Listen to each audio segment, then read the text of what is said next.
ce soir sur focus sur ma prime rénov, le parcours accompagné, donc un sujet très spécifique. Ce soir, je co-anime cet atelier avec mon collègue Antoine Alberto, conseiller de France Rénov, de l'Agence locale de l'énergie et du climat de la métropole marseillaise, la LEC de Marseille. Moi, je me présente, je suis Joanne Jonc, conseiller France Rénov de la Maison Énergie Habitat Climat. Et nous avons le plaisir ce soir de vous proposer aussi donc la participation d'une bureau d'études, donc BS Future Énergie, représentée par Boumedienne Perama ce soir, qui va Bonsoir. bonsoir, qui va nous proposer, présenter donc un exemple, un cas concret d'une belle rénovation qui va vous bien illustrer qu'est-ce qu'il est possible à réaliser si on vise une grande rénovation globale soutenue avec les aides. Et ce sera, je pense, très intéressant pour vous. Allez, on continue. Donc, vite fait, le sommaire, je vous propose de faire un petit point sur nous, France Rénov', pourquoi rénover et comment. Une rénovation globale ou par étapes, les avantages et les inconvénients. Une synthèse sur les aides financières. Qu'est-ce qu'il est disponible pour votre projet de rénovation? Et donc le focus notamment sur l'aide financière de l'État, MaPrimeRénov', le parcours accompagné, les conditions spécifiques, les principes clés, les prises en charge de l'accompagnement, etc. Le financement du reste à charge et comment on prépare un projet.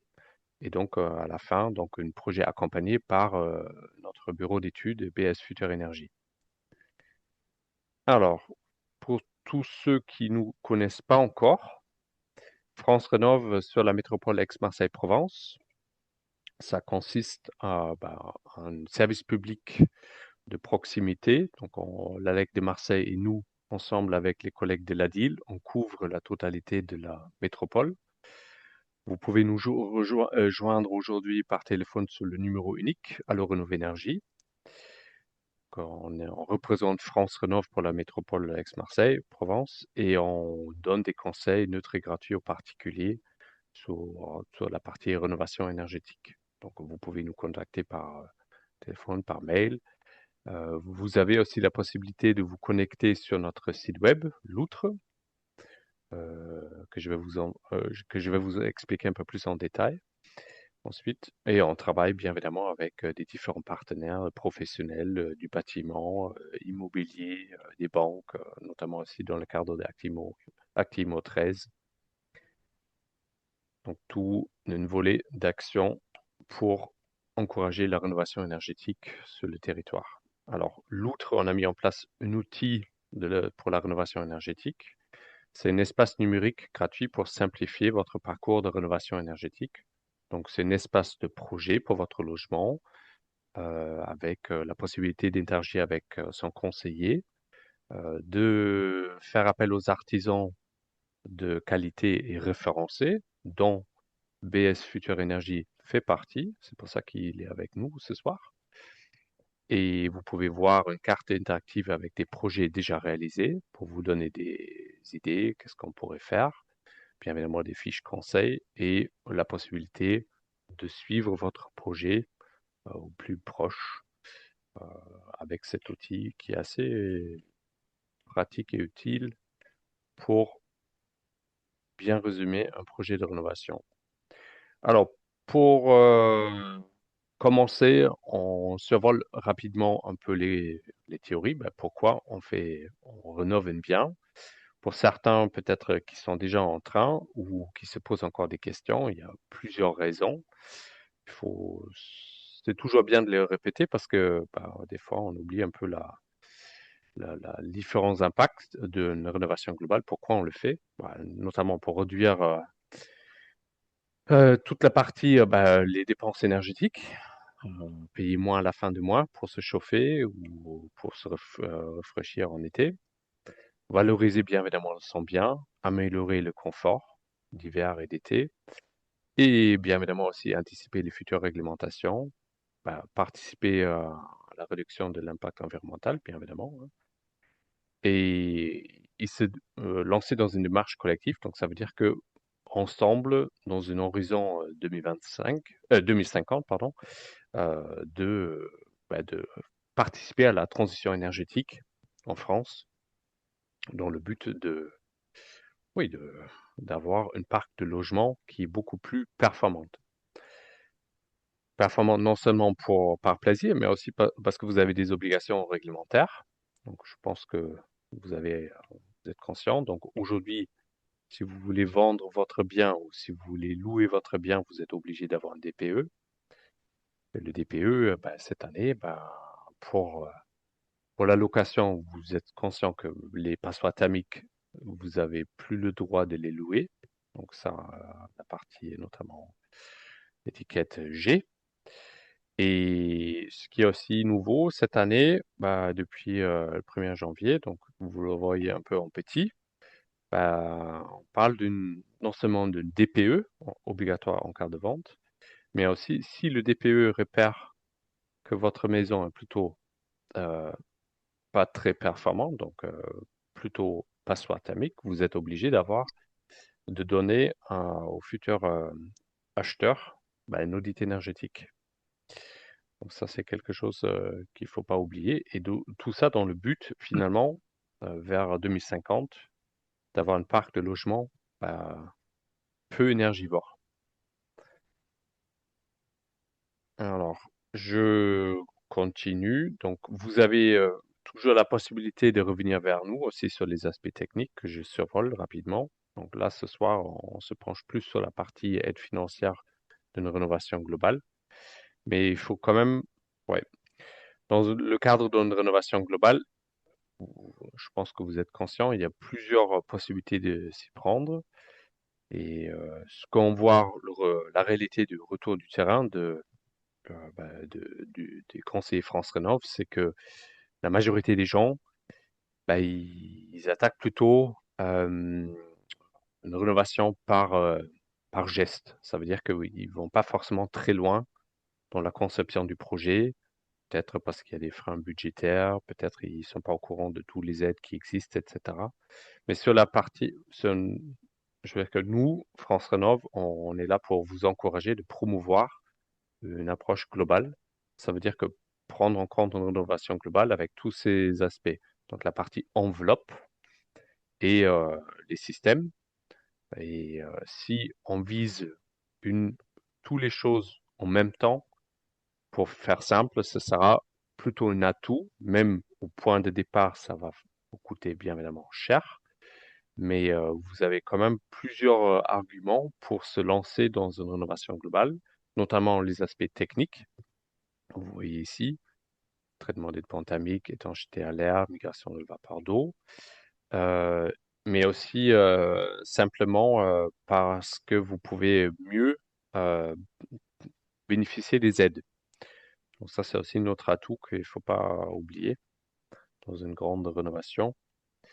Et si on les met, par exemple, un foyer qui se lance aujourd'hui, vous avez un bien qui est moyennement isolé et que vous voulez plutôt, aujourd'hui, vous avez en tête de changer peut-être vos fenêtres.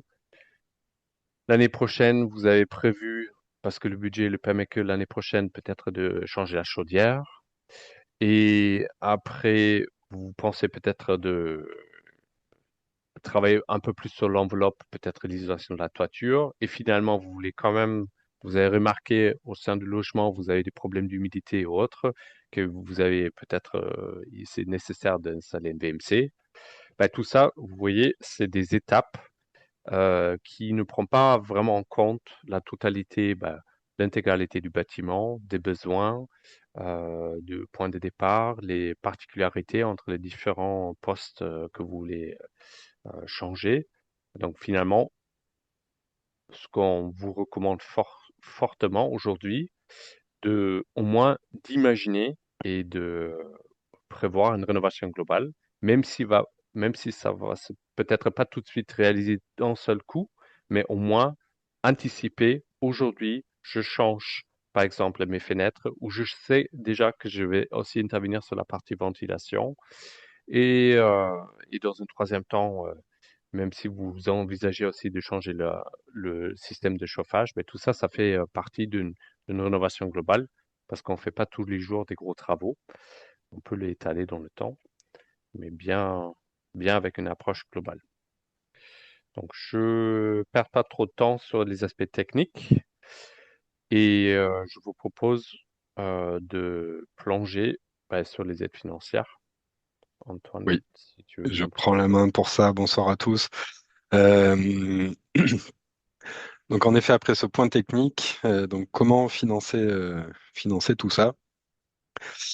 Euh, donc en termes de prérequis, on va avoir d'abord trois grandes conditions à remplir. Donc faire appel à des artisans RGE pour chaque poste de travaux, respecter des critères techniques qu'on est capable d'analyser avec vous en analysant vos devis, et de ne pas signer vos devis avant de faire vos demandes d'aide, ou en tout cas avant d'avoir eu l'accord de vos financeurs. Évidemment, ne pas avoir commencé les travaux et concrètement conserver le logement dans son état initial avant d'avoir l'accord des financeurs.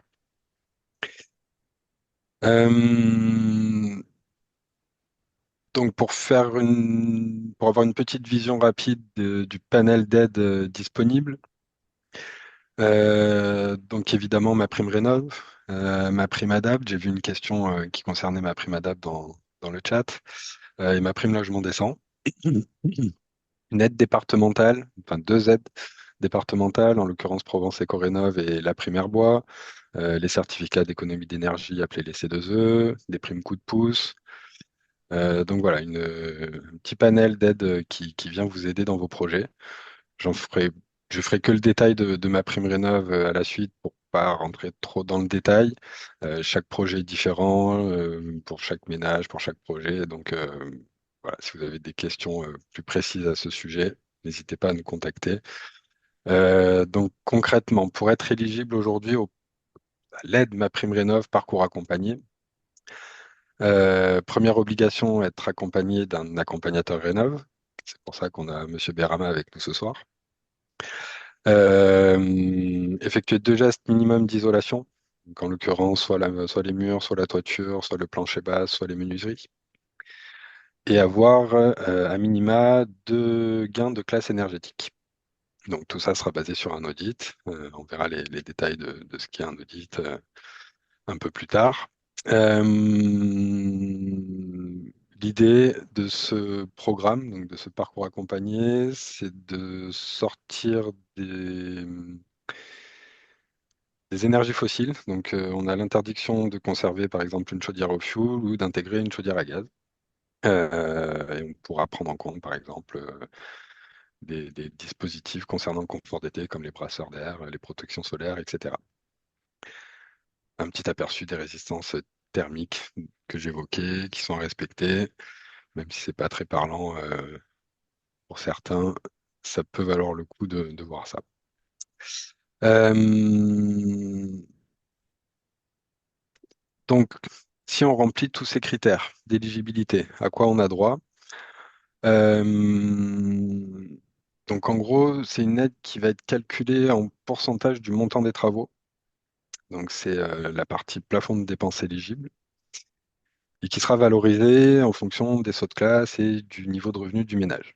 Donc, je ne sais pas, je prends par exemple la troisième colonne en partant, la quatrième colonne en partant de la gauche pour les revenus intermédiaires. Si j'ai un projet qui me permet d'avoir, disons, 4 sauts de classe après travaux, je pourrais obtenir au maximum 50% de 70 000 euros. Cette aide sera bonifiée de 10% si vous êtes en sortie de passoire énergétique, donc étiquette F ou G, donc ce qui passerait à 60% de 70 000 euros. Euh, En termes de sortie de passoire, il faut savoir qu'on peut effectuer sa rénovation en deux étapes, dans un délai maximum de 5 ans. Euh, Il faudra pour la première étape, pour encore une fois les sorties de passoire, atteindre l'étiquette D minimum. Euh, Peut-être une petite parenthèse pour les propriétaires bailleurs. La location du bien en tant que résidence devra se faire dans l'année maximum après la demande de la prime, et pour une durée d'au moins 6 ans. Sinon, de fait, il y aura un remboursement de l'aide au prorata des années non louées. Hum, donc voilà, ça c'était un petit focus sur donc ma prime rénov, la principale aide pour la rénovation énergétique. Ensuite, on peut passer donc au financement. Donc il existe deux atouts, on va les appeler comme ça, principaux, qui sont donc l'éco-prêt à taux zéro, prêt accessible donc aux particuliers, aux SCI non soumises à l'impôt. C'est un prêt qui peut aller jusqu'à 20 ans avec un montant de 50 000 euros. Donc ça, c'est dans le cadre d'une rénovation globale. Je ne vous prends pas le cas des autres dispositifs pour les actions seules ou les deux postes de travaux. Euh,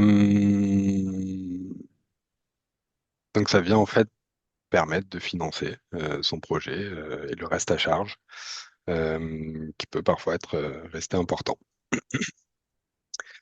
On a ensuite, en termes d'avance, le prêt avance subvention, qui est un nouveau dispositif.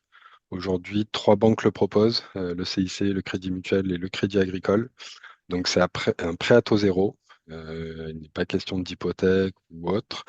Ça permet d'avoir un préfinancement qui va permettre de payer les avances nécessaires aux travaux, donc qui nécessite l'accord préalable de l'ANA, puisque vous allez fournir comment dire, le mail que vous allez recevoir de ma prime rénov, la validation de votre projet avec les montants d'aide, et c'est ce montant d'aide qui vous sera avancé, donc à taux zéro, avant les travaux. Et les fonds seront débloqués progressivement en fonction des étapes de votre projet.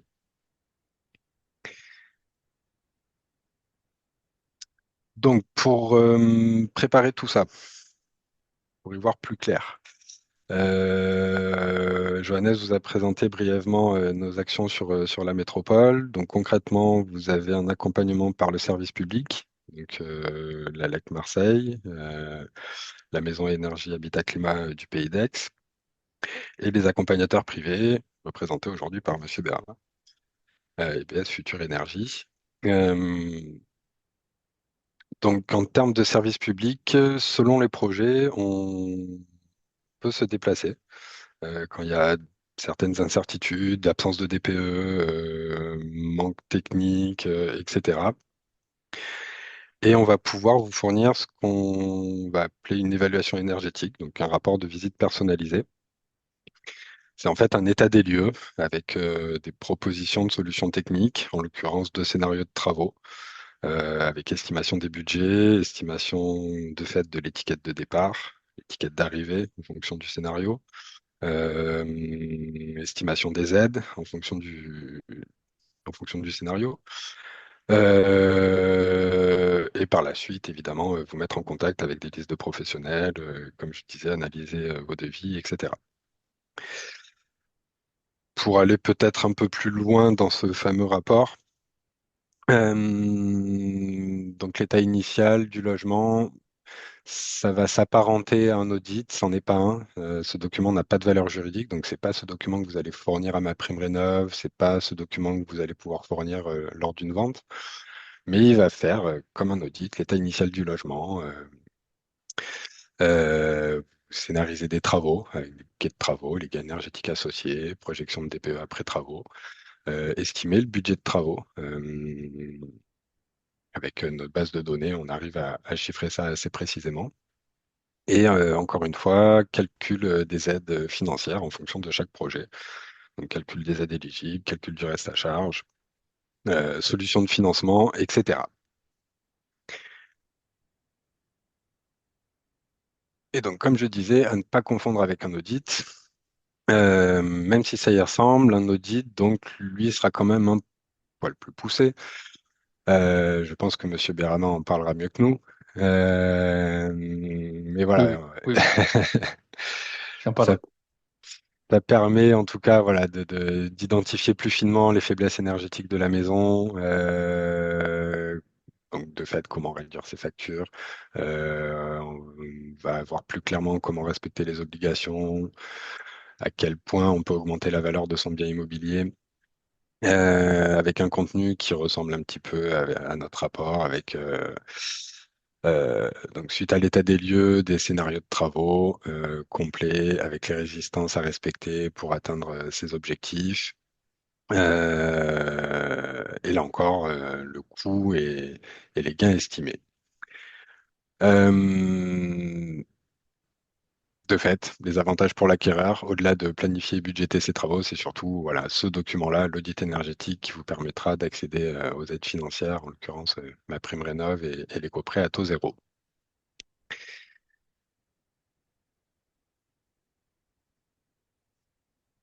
Voilà pour ce qui était des aides financières.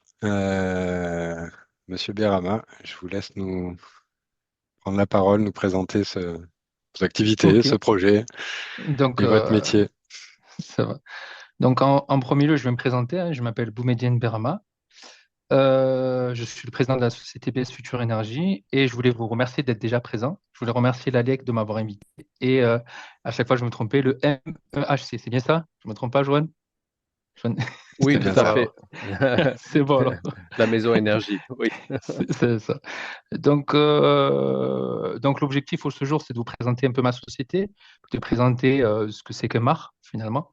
Un cas particulier, on va aller en détail dans un cas très, très atypique, plutôt typique, et on aura des questions derrière. Donc je laisse passer à la slide suivante. Voilà. Donc mon entreprise se nomme BS Future Énergie. On est basé à Pérols-en-Provence dans le 13. On existe depuis 2022. Le président, c'est moi-même. On a un effectif moyen de 2,25 tout simplement parce qu'on a une personne qui s'occupe de la partie administrative, comptabilité, etc. Et une personne qui fait que des audits énergétiques, en l'occurrence moi. Et 0,25, c'est une personne de temps en temps qu'on utilise pour qu'il puisse faire des audits et m'accompagner quand j'ai un peu surchargé. Je suis de base ingénieur thermicien, spécialité bâtiment et industrie. J'aime bien dire industrie parce que je fais aussi de l'industrie. J'accompagne certaines entreprises assez connues comme Total, etc., sur des gros projets. Mais pour revenir sur notre projet à nous, aujourd'hui, je suis expert C2E, MPR et MAR et formateur auprès des entreprises. Qu'est-ce que ça signifie expert C2E? Ben, aujourd'hui, il y a une personne qui s'appelle Jean-Louis Nguyen, qui est présent aujourd'hui avec nous. Un professionnel aujourd'hui a eu besoin d'être accompagné pour faire des C2E et du MAR. Il a fait pas du MAR, du MPR. Il voulait juste faire un changement de matériel. Par exemple, en l'occurrence pour Monsieur Nguyen, c'était une pompe à chaleur RO et il avait besoin d'être accompagné. Donc je suis là pour l'accompagner sur tout son projet de A à Z, monter son dossier, aller chercher les aides, etc. Ça, c'est une aparté. Et en second, ce que je fais vraiment plus généralement, c'est mon accompagnateur rénov et je suis RGE, audit énergétique en maison individuelle et en appartement. Ce qui est important à comprendre aussi, c'est que à travers ça, et je mets une aparté, c'est l'assurance. Beaucoup ont certains types d'assurance et même dans vos dossiers en général, je trouve ça important. En exemple, aujourd'hui, moi j'ai une assurance très particulière. Je suis une RC. Donc, quand on fait des audits, on a une RC. Mais comme je suis MAR, j'ai rajouté depuis peu une décennale. Voilà, parce que j'accompagne, on ne sait jamais s'il y a des problématiques. Je suis allé vraiment sur une assurance un peu plus complète. C'est important et ça peut faire la différence de coût par rapport à d'autres artisans que vous allez choisir et c'est pour ça que j'en parle. Voilà. Donc, en complément, ce que je fais de la certification DPE avec et sans mention. Pourquoi la certification DPE? Ben, comme l'a parlé tout à l'heure M. Joannès, ce qui est important aujourd'hui, ben, quand vous allez faire un audit, il a une valeur, mais pas de la vente. Donc, pour qu'il puisse avoir une valeur vente, ben, je rajoute pour une centaine d'euros complémentaires. Je dis voilà, ben, dès qu'on a terminé le projet, si vous voulez, je vous fais un DPE. C'est-à-dire que il dure 10 ans. C'est-à-dire que dans 4, 5 ou 6 ans, vous vendez votre maison, ben, vous avez ce certificat déjà dans votre main qui correspond à ce qu'on a initié dès le départ. Pourquoi je dis ça? Parce que peut-être qu'un autre opérateur ou une autre personne viendra faire un DPE, il trouvera autre chose. Ou la réglementation a changé même à ce moment-là. Donc, pour éviter ça, ben, j'ai rajouté cette certification. En plus, en ce moment, j'essaie de passer la certification auditeur en industrie, tertiaire et copropriété. Et ma zone de chalandise, ben, c'est le 04, le 13, le 83, le 84. Et parfois, je vais aller dans le 05, 07, 26, 30. Voilà. voilà, ça dépend un peu en fait de la chance que j'ai de certains clients qui me contactent, qui ont eu à travers les C2E, ça s'est bien passé, ils sont contents de moi, ils m'appellent et puis je vais dans certains départements. Et j'attire aussi votre attention sur des valeurs qui sont importantes. J'appelle ça l'ABC, l'anticipation dans vos travaux, vos éléments, votre projet, la bienveillance, bien sûr, et la cohésion. La cohésion, c'est plutôt dans l'équipe et pas forcément orienté vers les bénéficiaires. Donc, je laisse passer la seconde slide, la prochaine slide. Donc, comment se passe finalement un MAR? Donc, il existe, comme je l'ai dit, une multitude de MAR et l'État a mis en place certaines étapes qui sont répertoriées là, moi, je vais dans le détail dans ces étapes. Donc, la première étape de l'État dit tout simplement, ben non, il faut pas forcément avoir un contact, mais aller faire un audit énergétique. Ben, avant de faire un audit énergétique, il faut bien comprendre le projet. Et donc, pour éviter de me déplacer et de facturer au client, parce que chaque fois que je me déplace, je facture. Donc, pour éviter de me déplacer, déjà, on va faire un premier échange téléphonique pour analyser votre projet et vos attentes. Donc, on va aller vraiment identifier vos besoins, vos attentes, etc. Dès que ça, c'est bien identifié, je suis à votre écoute, je vais vous proposer déjà des solutions par niveau oral. Après cela, je vais vous demander quand même de m'adresser quand même les DPE, la facture d'électricité, l'avis d'imposition, l'attestation notariale, pour qu'on aille vraiment comprendre mieux votre projet et mieux analyser votre projet. Effectivement, vous m'avez dit des choses à l'oral, mais parfois, elles sont différentes à l'écrit. Donc, le DPE va me permettre de vérifier ce qu'on s'est dit et de le valider. Et des fois, d'aller même un peu plus loin, ou le contraire, ne pas y aller du tout, parce que le DPE, vous êtes déjà C. Il y a très peu de chances de descendre de 2 lettres par rapport aux travaux que vous allez réaliser. Donc, on essaie d'analyser par rapport à ça. Imaginons que la troisième étape, imaginons que finalement, c'est viable. Donc, on y va. Si ça a du mal à être viable, mais un exemple concret, hein, comme j'ai dit il y a 2 secondes, votre maison est C, là, on y réfléchit ensemble et on essaie de trouver une solution. Est-ce que ça vaut le coup d'aller en profondeur ou pas? Dès lors que le projet est viable, on fait une visite technique. Donc, je me déplace chez vous. À ce moment-là, on a choisi, vous et moi, un horaire, un temps. J'essaie d'intervenir sur 7 à 10 jours dans votre maison et de réaliser un audit sur place, bien sûr. Et dès qu'on a réalisé l'audit, à ce moment-là, je vous propose déjà, lors de la visite, d'élaborer des travaux, des scénarios. Et ensuite, ils sont confortés sous 2 à 3 semaines. En parallèle, comme je vous ai indiqué de réaliser d'aller faire l'isolation, tel type d'isolation, telle fenêtre, telle menuiserie, etc. À ce moment-là, vous commencez déjà à aller rechercher des devis et me les adresser s'il faut ou pas. Ensuite, dès que je reçois les devis, moi je fais une conformité des devis. Niveau, en fait, le devis, je vais le regarder de la manière où l'instructeur, le jour où je vais le déposer à l'ANA, va le regarder de cette manière-là, suivant des caractéristiques techniques. Après, on va aller en profondeur sur certains éléments complémentaires comme l'assurance, les dates, etc., etc., le numéro de SIRET, etc. Donc, en fonction de cela, on se le valide. On valide l'audit aussi. Et dès qu'on est d'accord tous les deux, on fait le dépôt. On dépose auprès de l'ANA. Voilà. Donc, je laisse passer au slide suivant. Et là, on va prendre un cas concret qui est beaucoup plus parlant. Aujourd'hui, j'ai une personne qui a fait un achat de maison et elle avait un budget de 50 000 euros pour la rénovation énergétique. Donc, elle s'est posé la question, avec ces 50 000 euros, qu'est-ce qu'elle pouvait faire? Pas à travers moi, mais à travers un ami. On parle avec lui et lui, il a dit, mais je connais une personne, en l'occurrence BS Future Énergie, qui va pouvoir t'accompagner, qui est marre, qui va pouvoir t'accompagner.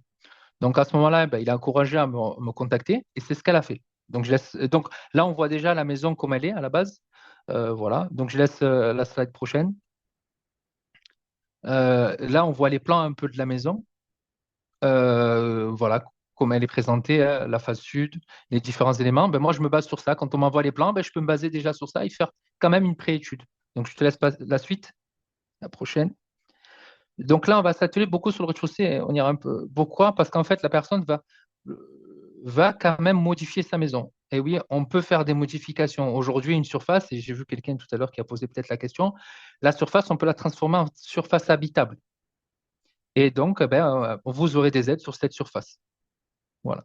Donc là, on regardera un peu plus tard ce qui s'est passé. Donc, je laisse la slide prochaine. Donc là, c'est l'étage, pareil. Voilà, c'est super intéressant quand on a des plans. Quand on n'en a pas, je les fais. Donc, je te laisse continuer. Donc là, comme je l'ai dit, elle m'appelle le 28 mai. et ça a été très rapide parce que bon, la chance qu'elle avait, c'est qu'elle avait déjà tous les documents. Et je lui dis, envoyez-moi rapidement le DPE, l'audit, et parce qu'elle avait, elle, un audit. Et pourquoi elle a un audit? C'est comme indiqué, si vous avez une maison F, G ou E, depuis le 1er janvier E, vous êtes obligé, lorsque vous achetez une maison, lorsque vous vendez une maison plutôt, de fournir un audit. Donc elle, en l'occurrence, c'est ce qu'elle avait un audit. Un plan de la maison, des factures, et puis grâce à ça, immédiatement, j'ai identifié son potentiel. Et donc, on a décidé de faire une visite technique à la base le 15 juin. Et finalement, finalement j'ai pu trouver plus rapidement une date et je lui ai proposé le 5 juin. Voilà, donc je suis allé le soir. Voilà. Donc, ce qui est important aussi à comprendre, c'est que j'essaie d'avoir des horaires et des amplitudes horaires adaptées à mes bénéficiaires. Je m'explique, aujourd'hui, vous avez des enfants ou pas, et vous avez des horaires de travail. Donc, s'il faut venir le matin, je viens le matin. S'il faut venir entre midi et deux, je viens entre midi et deux. Si je viens le soir, j'irai le soir. La seule problématique du soir et très tôt le matin, c'est que la luminosité est importante. Si votre maison n'a pas de luminosité, je ne peux pas voir à l'extérieur. Si je ne peux pas voir à l'extérieur, j'ai du mal à faire une analyse. Donc, j'essaie toujours de venir à des moments où il y a de la luminosité. Voilà. Donc, je laisse la suite. À ce moment-là, dès qu'on a fait, je suis allé chez elle, j'ai fait l'audit. Je me suis présenté. L'audit dure, comme je l'ai dit, 2h30, 3 heures. On ne fait pas que l'audit, j'ai oublié de parler. On parle aussi du MAR en général et comment je vais l'accompagner, des devis, ce qui est à l'intérieur.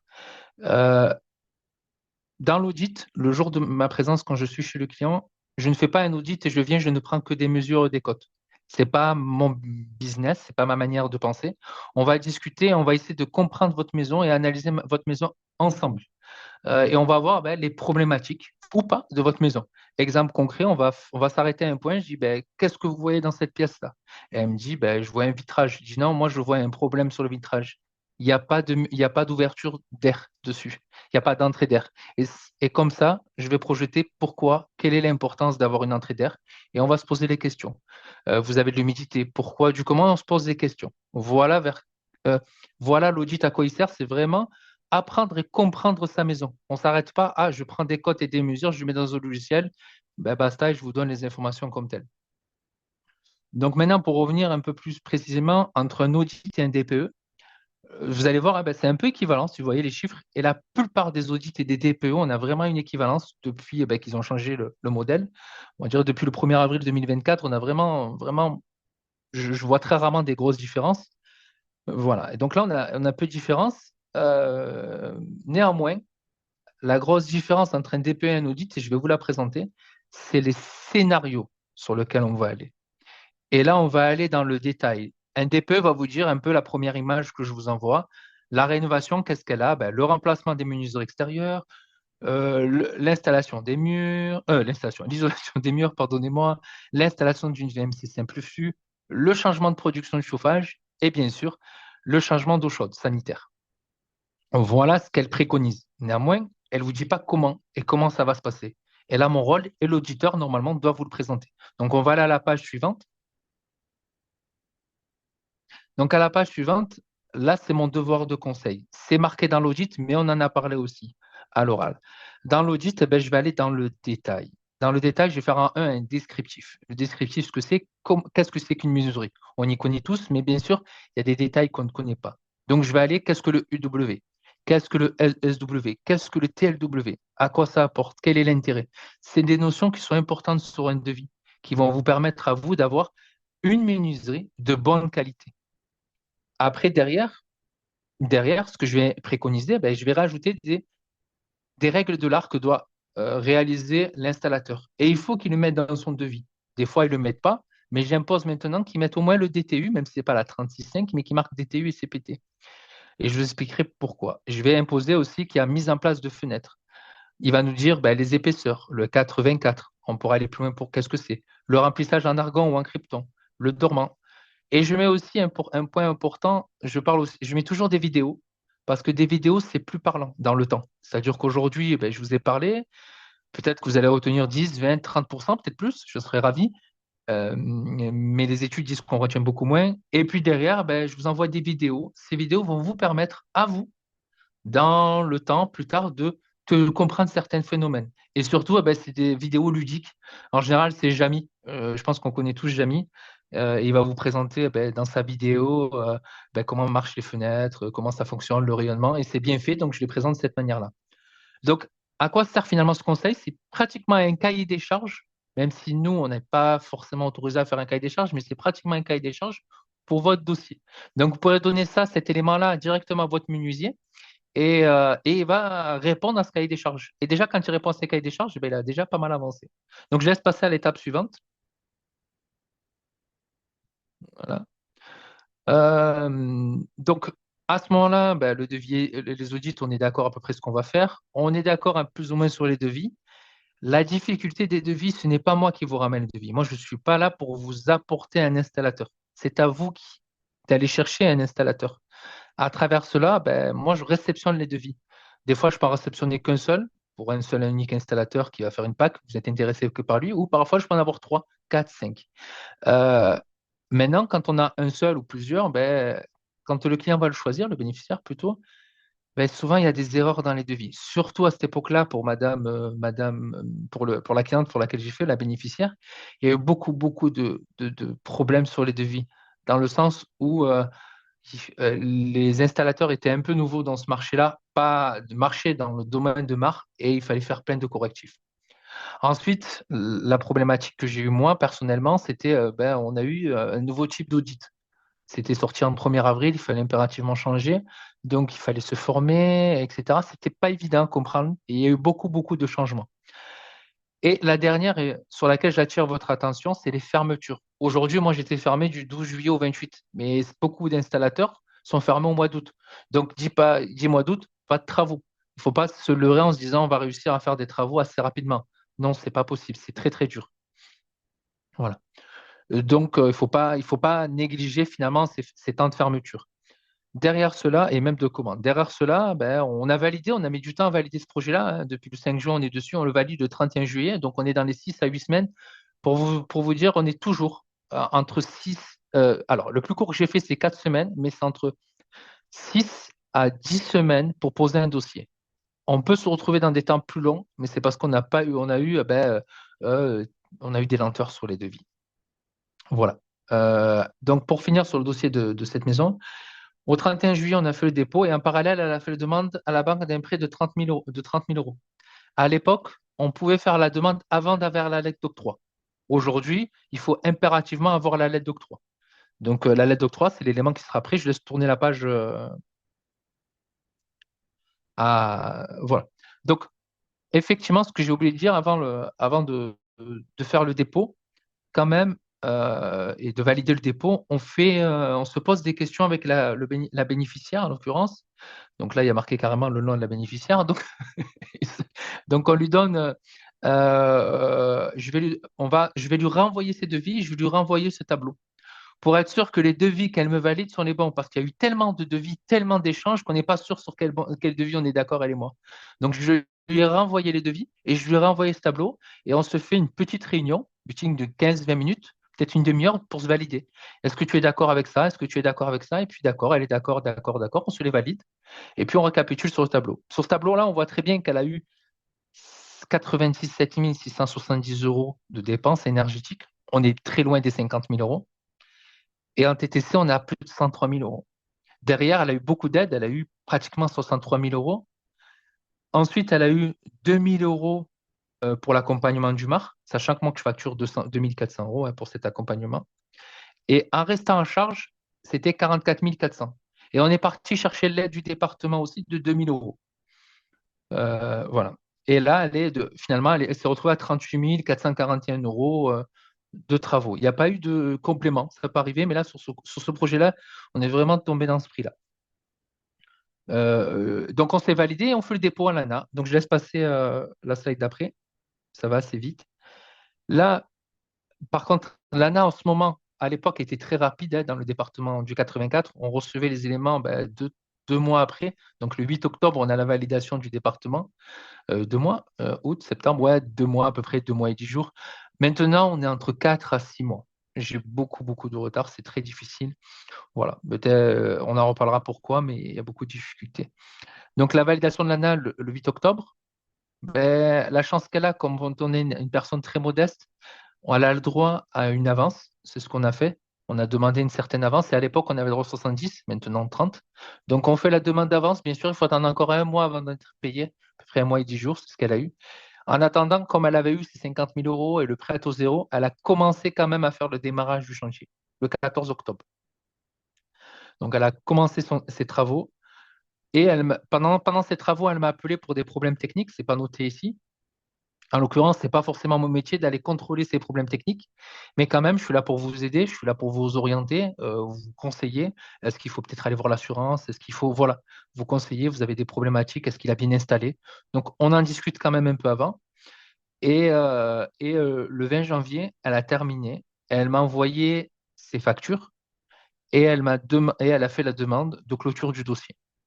Ce que je fais en parallèle, c'est quand elle m'envoie les factures, on se fait une date de visite, mais quand même, je vérifie quand même les factures. Donc pendant ce temps-là, je vérifie facture, devis et audit. Si je vois que les trois sont cohérents, pas de souci. Je ne vais pas faire de modification, je viens pratiquement avec tous les documents et on va signer. Si maintenant je vois une différence, je ne viens pas avec tous les documents, je fais quand même la visite de chantier, de visite de fin de chantier pour vérification. Et ensuite, je lui renvoie les documents pour validation, parce qu'il y a quelques documents à remplir. Donc, quand je vais sur site, ce que je vous disais, ben, quand même, je vais comparer le devis, la facture, l'audit, quelle est la concordance. S'il y a une différence entre les trois, il peut avoir une différence. Ben là, à ce moment-là, on fait des correctifs. Si la différence est trop importante, je le signale au client pour lui dire attention, on peut avoir moins d'aide parce que ben, finalement, vous avez des différences. En général, sur la facture, on a des différences. Pourquoi sur le prix? C'est parce qu'au départ, vous avez négocié, quand on a posé le dossier, on a posé un certain prix. Et finalement, vous avez négocié un peu plus tard avec l'artisan où il a fait peut-être des choses un peu moins intéressantes un peu moins. Par exemple, il a installé un élément en moins, etc. Et vous avez le droit, ben, au départ, vous aviez le droit peut-être à 63 000 euros d'aide, mais finalement, vous allez descendre à 62 000 ou 61 000. Donc ça, je vous le rappelle. Je vous rappelle aussi l'importance du conseil d'utilisation du matériel et l'importance de la maintenance. Je vous rappelle ces éléments-là. Je vous envoie des fiches en amont, avant la fin du fin de chantier. Je vous renvoie, pardonnez-moi ce que j'ai oublié de dire. Le 14 octobre, quand vous démarrez le chantier, je vous envoie quand même des fiches de réception de matériel.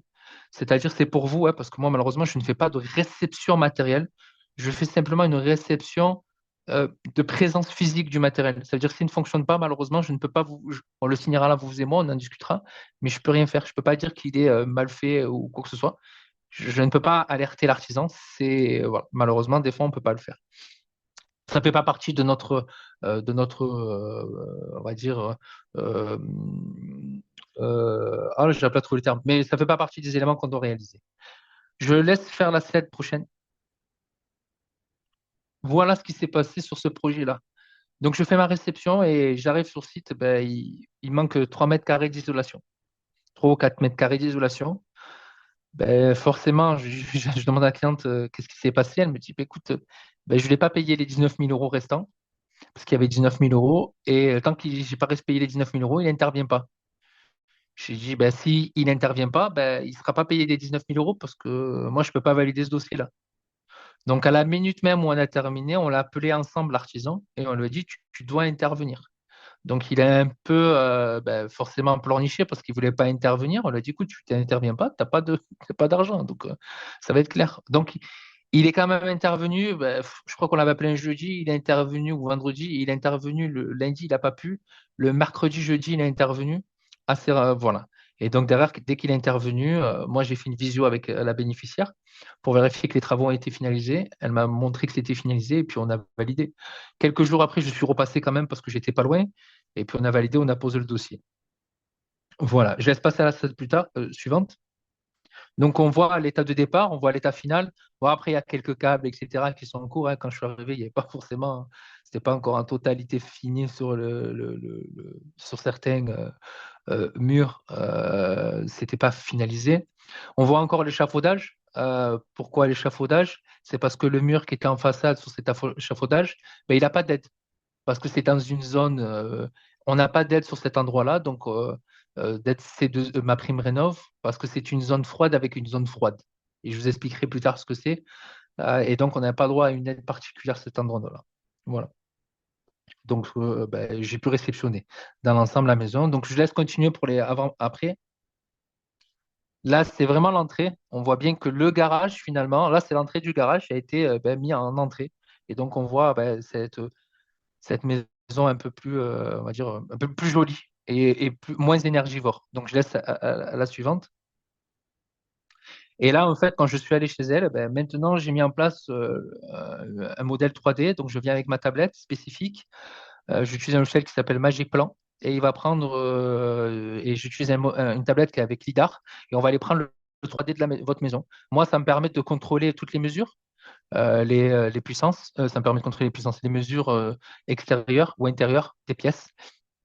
Et de vérifier qu'en fait, on a bien les 260 mètres carrés d'isolation sont bien réalisés, etc., etc. Voilà, donc on voit bien la maison. Autre point important, pendant un an, après qu'on ait terminé la cliente et le bénéficiaire, je suis quand même son projet. C'est-à-dire que si elle a des problématiques, elle m'appelle, etc. En l'occurrence, sur ce projet-là, elle a eu quelques problématiques encore, donc elle m'a appelé et on est en train en cours de les régler, mais elle n'a pas eu que ça. Il y a aussi le fait, je vais comprendre un peu son fonctionnement. Donc, je lui ai dit, là, là normalement, en janvier ou en septembre, elle va m'adresser ses factures énergétiques et on va regarder ensemble sa consommation. On peut la regarder journalière ou mensuelle et on regarde ensemble s'il y a de la cohérence. Et au bout d'un an, comme je dis souvent, on a fini, elle et moi, le 20 janvier. Le 21 janvier 2026, en rigolant, bien sûr, je lui dis, je ne veux plus t'entendre. Ça, c'est fini, on a fini notre projet, c'est voilà. Mais bon, c'est vraiment pour plaisanter. S'il faut, je serai là pour les accompagner. Voilà. Donc, sur cette partie-là, j'espère avoir fait le tour. Est-ce qu'il y a un autre slide? Je crois plus. Je crois pas. Je crois que j'ai terminé. Si vous Ouais. avez des questions, je suis à votre écoute. Voilà. Mm. J'espère avoir été Merci clair et beaucoup. concis. Oui, c'était très clair. Merci beaucoup. Donc, je pense que ça donne une très bonne impression aux participants.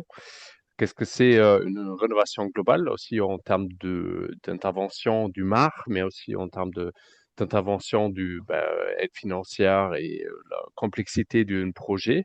Et ben, j'imagine, bon, on n'a pas directement le retour d'expérience de la personne, mais j'imagine qu'elle est plutôt satisfaite, je, je Ah, pense. alors, il y a deux points à prendre en compte.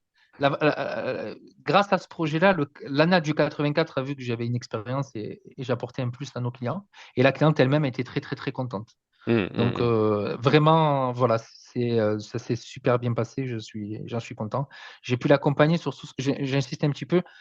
En fait, quand on est pendant les travaux, on a toujours des grosses problématiques. Comment vous expliquer? C'est-à-dire qu'on va se poser des questions existentielles. Est-ce que l'isolation qu'il a mise, ça s'est bien passé? Est-ce que la ventilation, il a bien mise? Et donc, elle m'appelait régulièrement pour se poser les questions. Donc, j'ai essayé de lui répondre au mieux. Oui, ça s'est bien Hum. passé. Oui, ça. Voilà. Et j'ai vraiment. Et donc, ce que j'ai oublié de dire, il y a 4 éléments sur lesquels on travaille. Il y a la partie administrative, financière, financière et technique, mais aussi la partie sociale. Et je suis vraiment là socialement pour vous accompagner aussi. Hum, Voilà. hum, Je laisse continuer s'il hum. y a des questions. D'accord, merci beaucoup. Je propose que donc vous avez pu donc participer à notre présentation, donc vous pouvez poser vos questions dans le chat. Antoine et moi, je propose qu'on commence de prendre un peu les questions. Ouais. J'ai une question de Morissette. Le rez-de-chaussée de ma maison n'est pas habitable, c'est les buanderies, garage en dessous de 2 chambres et qui sert de débarras depuis de longue date. Est-ce que c'est possible de faire l'isolation de l'extérieur complète et de changer les vitres et de mettre 2 portes? Donc, si je comprends bien, la personne souhaite de rendre les surfaces en dessous habitables et dans un projet de rénovation globale.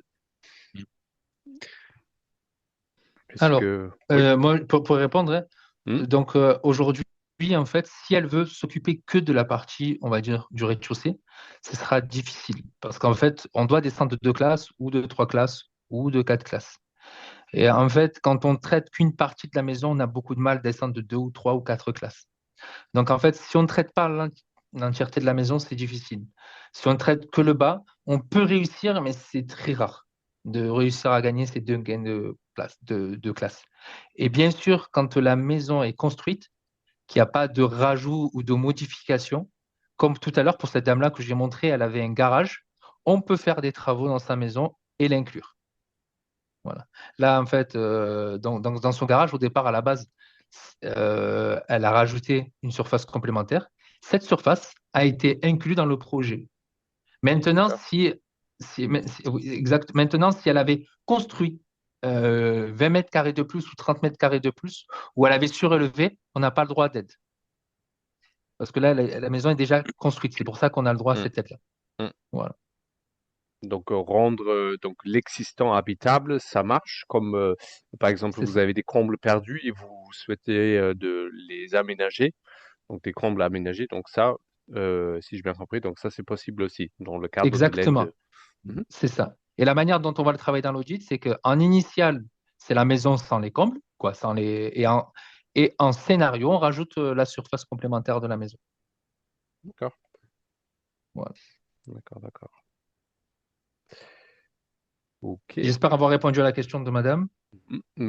Si vous avez des questions complémentaires ou autres, ben, de toute façon, vous pouvez toujours aussi joindre donc notre intervenant directement. Donc, j'affiche à nouveau ses coordonnées. Donc, je passe à la question suivante. Euh, Petit instant. Ouais, on voit ton écran. On voit ton Alors, écran. On va voir. c'est bon? Ça arrive, ça arrive. C'est bon. Ouais, Tant que c'est pas des bêtises, ça passe. ok. Alors, la question de Astorian. Ouais. Le reste à charge pour les revenus très modestes sans possibilité de crédit d'impôt De peut-il crédit. être réduit à moins de 10%? Donc, pour revenir dans le cas de figure ici, dans l'exemple, on était un ménage aux revenus très modestes, l'aide financière de 90%, donc parce qu'il y avait le bonus, c'est ça, hein? C'est ça. Mais ce qui est important à comprendre, c'est que c'est sur le hors taxe. D'accord. Et c'est important. Elle a le droit à 70 000 euros sur le hors taxe. Ça veut dire qu'en général, en travaux, tu te retrouves TVA comprise à 77 000 euros. Donc, tu as toujours si tu fais un gros projet, tu as toujours plus de 10% à ta charge. Toujours. C'est très rare que tu es en dessous. C'est même, j'ai pas réussi. Par contre, tu peux avoir des aides complémentaires. Il existe des aides complémentaires, oui. Il n'a pas tort. Peut-être qu'il existe des aides supplémentaires où tu peux obtenir ces 10%. Je vais te dire à quel moment. Ouais, la Tu peux être personne, en elle a dessous. reçu une aide du département C'est ça. en Mais plus, pas que. Si pas tu as un que. PIG, quand tu as un PIG en secteur, tu peux Ouais. réussir à obtenir quelques éléments complémentaires. Hum, hum, Et le PIG, pour moi, ça dépend des personnes. Des fois, j'arrive à l'avoir, et des fois, hum. j'arrive pas. Ne me demandez pas comment ça se passe. Alors, C'est le pour les seul personnes truc. qui se posent la question, qu'est-ce que c'est une PIC? Donc, c'est le programme d'intérêt général. Donc, certaines communes ou collectivités ou communautés de communes ont souscrit ou font partie de ces PIC. Donc, ça veut dire qu'en gros, une aide supplémentaire, renforcée pour les personnes aux ressources modestes ou très modestes. Mm. La prochaine question. Peut-on grouper lors de la commission pour les subventions ma prime rénov et ma prime adapte? Alors, je C'est deux pense, dossiers différents. ouais, c'est bien deux dossiers bien différents. Moi, je ne Euh, fais pas prime adapte, donc je ne peux pas le dire. Ouais, non, non, c'est bien deux dossiers différents qui peuvent être montés en parallèle, mais c'est deux dossiers différents. D'accord, ok. Donc c'est pas groupé. Ok, moi, en l'occurrence, j'ai une cliente dans ce sens-là où on fait mon projet d'abord, Mm. mon projet rénovation globale dans le 04, et après, elle va faire ma prime adapte. Ok. Donc, mm, mm, voilà. Après, est-ce qu'on on s'est pas posé la question pour ma prime adapte? Je l'ai pas, voilà. Mais maintenant que tu m'as dit que c'était possible, je vais essayer de voir Oui. si Pour elle moi, peut c'est faire les possible deux. en parallèle. Oui, c'est juste deux dossiers différents à monter. D'accord, ok. Ben, tu vois, j'ai appris quelque chose. Je suis pas venu pour rien. mm. Alors, Allez, la question prochaine suivante. question, c'est... est-ce que c'est la même personne? Oui, c'est la même Oui, personne. Peut-on, en rénovation globale, agrandir les fenêtres lorsqu'on a des ouvertures sur une seule façade, alors que l'appartement a quatre façades? Voilà. Alors, financièrement, oui, aucun problème. Ah, il y a une suite? Il y a une suite ou est-ce Non, pas? possiblement financé? En fait, oui, c'est finançable, Maintenant, techniquement, je vous mettrai un veto immédiatement. En fait, dès que vous touchez, on n'est pas dans une maison, on est dans un appartement. Vous êtes en Ouais. appartement, c'est une copro.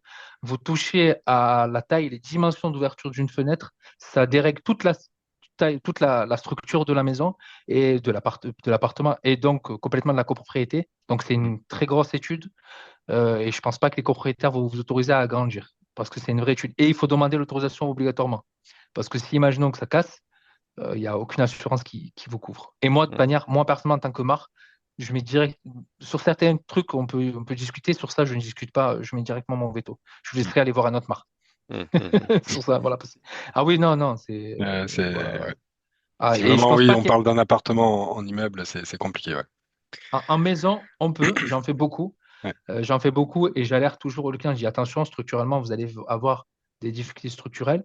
Vous devez, il est conseillé de prendre un bureau d'études ou soit l'installateur, ben, il a pris ses risques. Et il a dit, Mm. moi, j'ai fait l'étude et elle est validée. Mais je conseille toujours aux clients de vérifier ça. Voilà, voilà. Question suivante. Du coup, c'est As Dorian qui avait un problème de son. On espère qu'elle a entendu ou qu'il a entendu toutes nos réponses. Ouais, au pire, il a mon numéro et puis je peux rappeler si Mm. Ouais. il faut. Il me rappelle et puis il m'envoie un email avec grand plaisir. Ou il vous contacte aussi. Ou il Oui, vous contacte à vous et puis vous l'orientez, il n'y a pas de souci.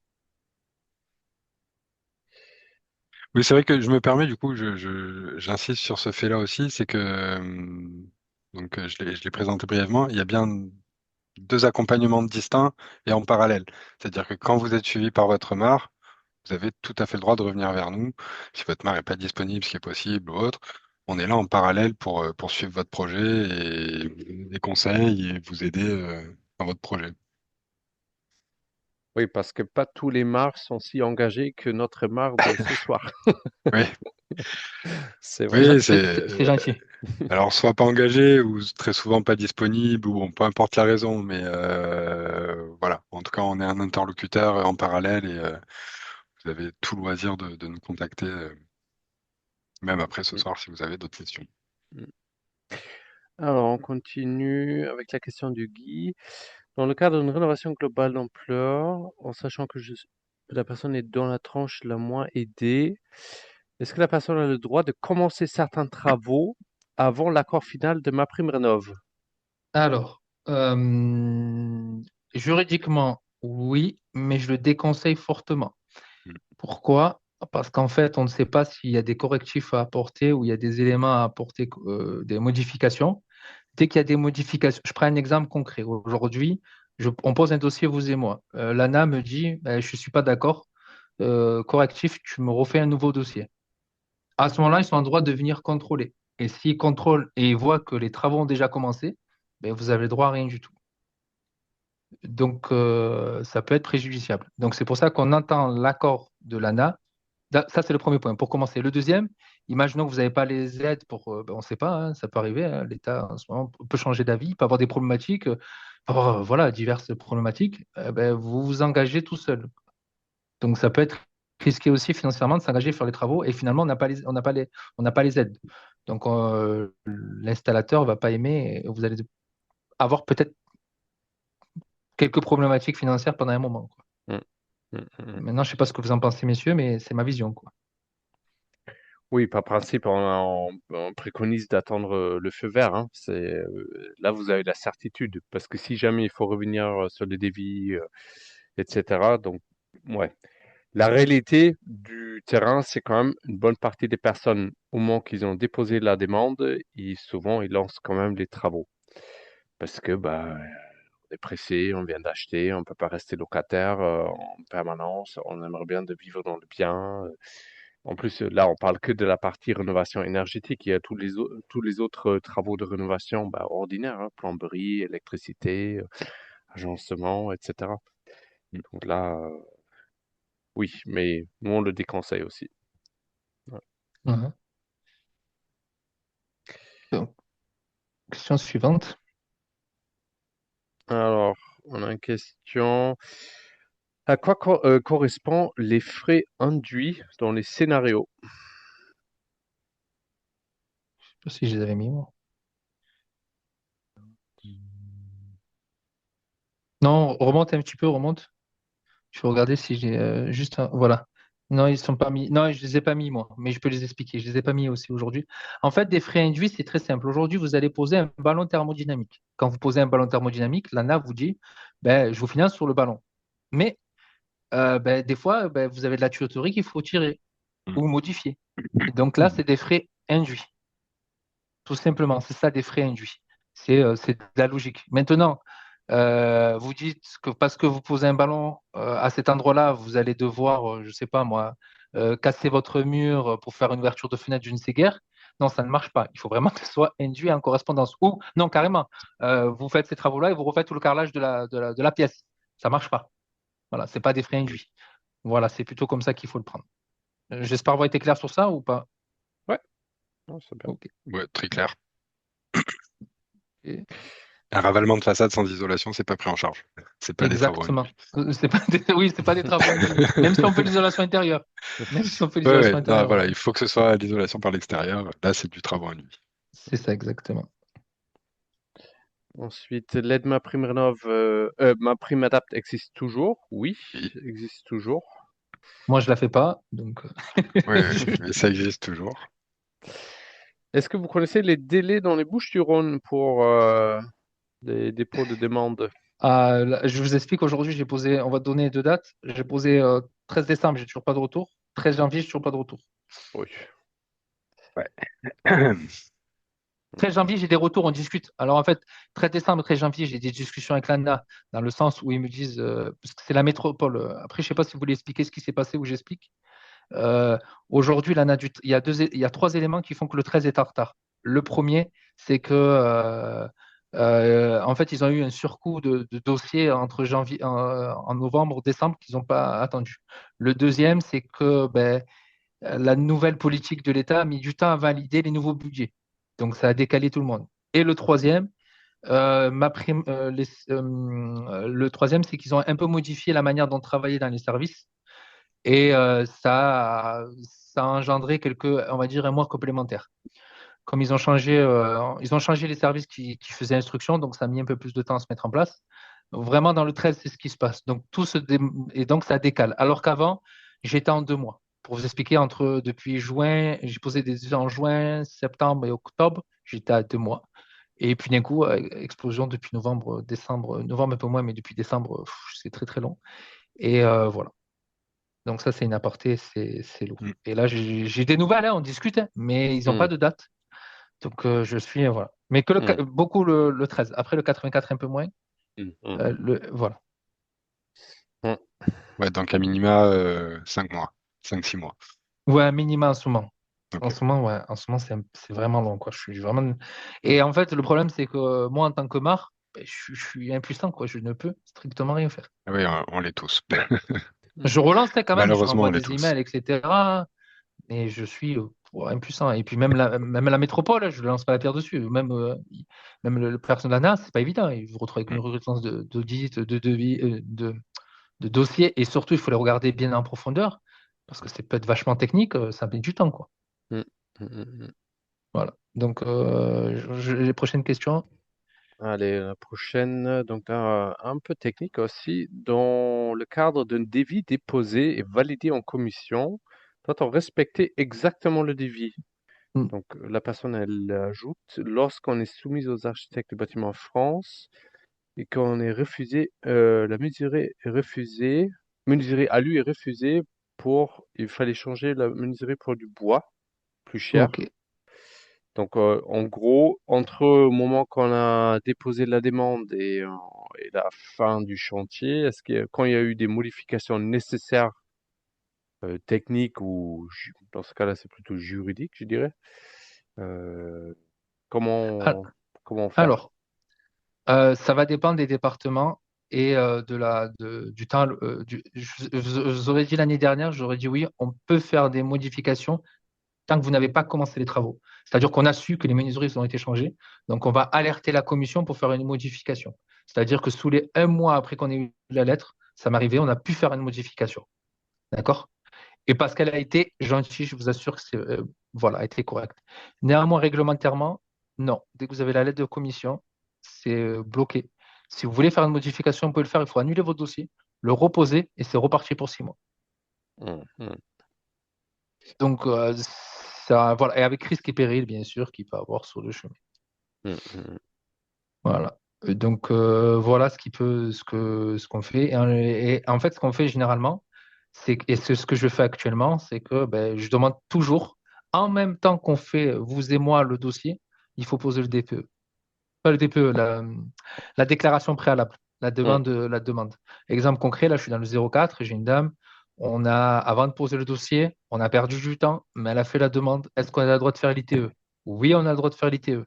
À quel endroit on a de faire l'ITE? À cet endroit. Donc, on a pu poser le dossier avec cet élément-là. Sinon, on n'avait pas le droit. Donc, on a fait bâtiment de France, mairie, on a perdu, on était déjà 3 4 mois. Rien que pour faire ça. mm. Plus là, ben, c'est posé depuis 2 semaines, donc on va perdre encore 4 mois. Donc, c'est un projet, 8 mois, on a, voilà, 8 mois de perte de temps, quoi. Mm, Mais est-ce mm. qu'on a une autre solution? Non. Malheureusement, on n'a pas d'autre solution. Donc, et même si on le voudrait, voilà, il faut comprendre qu'il y a quand même un temps quand même à avoir pour proposer les dossiers et faire les analyses, quoi. Donc, pour répondre à monsieur ou madame Adstourian, malheureusement, non, on ne pourra pas venir derrière. Il n'y a pas de chance pour elle. Mm, mm. D'accord. Voilà. Question suivante. Euh, alors, Laure Rebourg nous pose la question, pour remplir le dossier MPR et que l'entreprise avec laquelle on souhaite signer le devis sous-traite et les travaux, quelle SIRET doit-on inscrire, celui de l'entreprise avec laquelle on signe ou celui qui est sous-traitant? Alors, il y a les deux qui apparaissent. Dans le devis général, c'est l'entreprise générale qui va sous-traiter. Donc, elle va mettre son numéro de SIRET, l'habituel, un numéro de SIRET, devis, numéro de SIRET, TVA intercommunautaire, adresse, etc. L'habitude. Et ensuite, elle va marquer sous-traité à telle ou telle entreprise avec son numéro de SIRET, le nom, prénom de la personne, la gérante, certificat RGE s'il y a, etc. Et on va présenter aussi le certificat RGE du sous-traitant. Pas de, ben, parce qu'il n'a pas l'autre, donc on ne pourra pas le poser. Ensuite, j'alerte deux choses très très importantes quand quand il y a une sous-traitance. La première, c'est de vérifier que les deux assurances sont viables et conformes. Parce que si vous n'avez pas l'assurance du sous-traitant, peut-être que le premier ne l'a pas. Donc, ça veut dire que vous allez sans assurance. Donc, il faut vraiment contrôler. Et j'insiste sur le mot assurance et je vais mettre vraiment un aparté et je m'en excuse. L'assurance est très importante. Pourquoi? Aujourd'hui, j'ai des dossiers où la cliente elle a découvert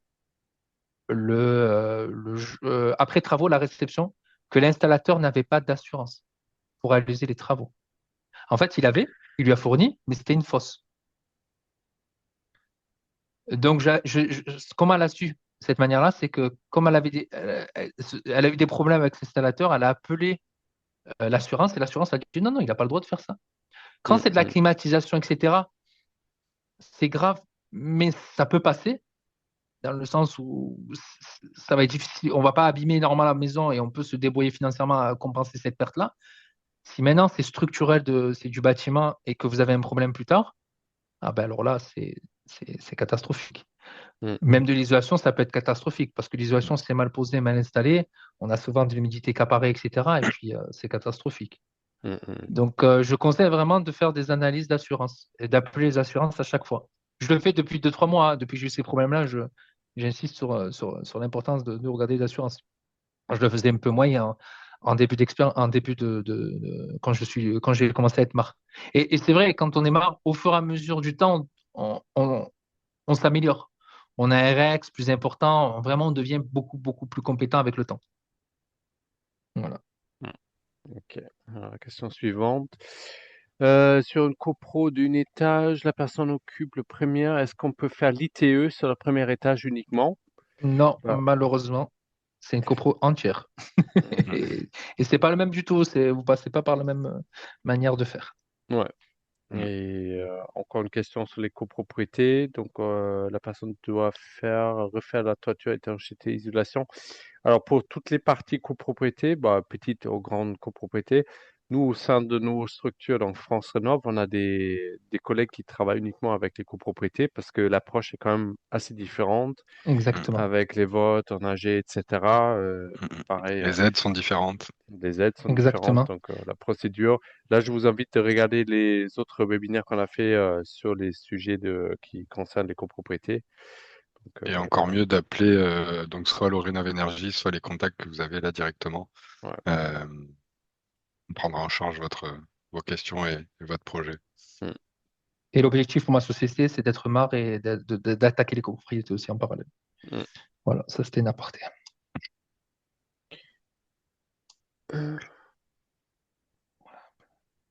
Alors, Une autre question de Laure Rebourg. ouais. Elle nous pose la question, je suis en attente du renouvellement de mes pièces d'identité. Provence Éco-Rénov, donc l'aide du département 13, semble accepter le livret de famille. Est-ce que c'est également le cas pour MaPrimeRénov? Ah oui, il n'y a pas de souci par rapport à ça. Ce qui est important, c'est d'avoir des revenus fiscaux. C'est tout. D'avoir son avis d'impôt. Après, le reste, oui, il n'y a pas de souci. Même si on fournit la pièce d'identité plus tard ou quoi que ce soit, il n'y a pas de problème. On peut démarrer et on peut enchaîner pour le dossier. Par contre, si on n'a pas de revenus fiscaux, Ouais. on ne peut rien faire. Voilà.